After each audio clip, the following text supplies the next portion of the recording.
Genesis chapter 33. Jacob looked up, and there was Esau, coming with his 400 men. So he divided the children among Leah, Rachel, and their 2 female servants.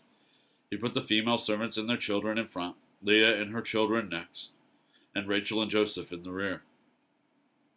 He himself went on ahead and bowed down to the ground 7 times as he approached his brother. But Esau ran to meet Jacob and embraced him. He threw his arms around his neck and kissed him, and they wept. Then Esau looked up and saw the women and children. "Who are these with you?" he asked. Jacob answered, "They are the children God has graciously given your servant." Then the female servants and their children approached and bowed down. Next Leah and her children came and bowed down. Last of all came Joseph and Rachel, and they too bowed down. Esau asked, "What's the meaning of all these flocks and herds I met?" "To find favor in your eyes, my lord," he said. But Esau said, "I already have plenty, my brother. Keep what you have for yourself." "No, please," said Jacob. "If I have found favor in your eyes, accept this gift from me. For to see your face is like seeing the face of God, now that you have received me favorably. Please accept the present that was brought to you, for God has been gracious to me, and I have all I need."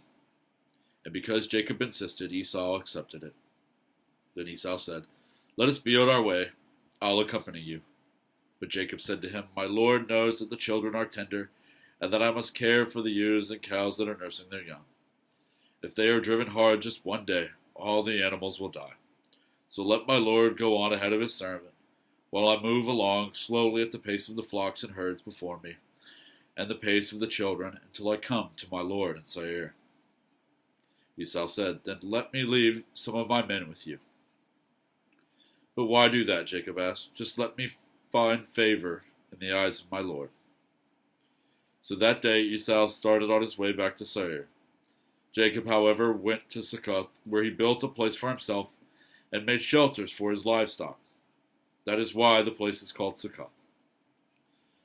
After Jacob came from Paddan Aram, he arrived safely at the city of Shechem in Canaan, and camped within sight of the city. For 100 pieces of silver he bought from the sons of Hamor, the father of Shechem, the plot of ground where he pitched his tent. There he set up an altar and called it El Elohe Israel.